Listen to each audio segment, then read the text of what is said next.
సాతానుని కలువరి సిలువలో చితక తొక్కి వాడిని నిరాయుధుని చేసేసి వాడి శక్తిని, వాడి దగ్గర ఉన్న వాటన్నిటిని లాగేసేసుకొని వాడిని నాశనం చేసేసాడు ప్రభు.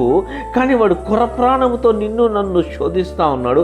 ఇప్పుడు ఏమంటా ఉన్నాడంటే, ఆ కొర ప్రాణంతో వాడు శోధిస్తున్నాడు కదా, ఇప్పుడు నువ్వేం చేస్తావంటే ఆ కొర ప్రాణము చేత ఎన్నో కుటుంబాలని, ఎంతో మందిని వాడు నాశనం చేస్తూ వాడు నాశనానికి లాక్కెళ్ళిపోతున్నాడు. కాబట్టి నువ్వేం చేయాలనంటే, ఇప్పుడు నిన్ను నేను అపాయింట్ చేస్తా ఉన్నాను.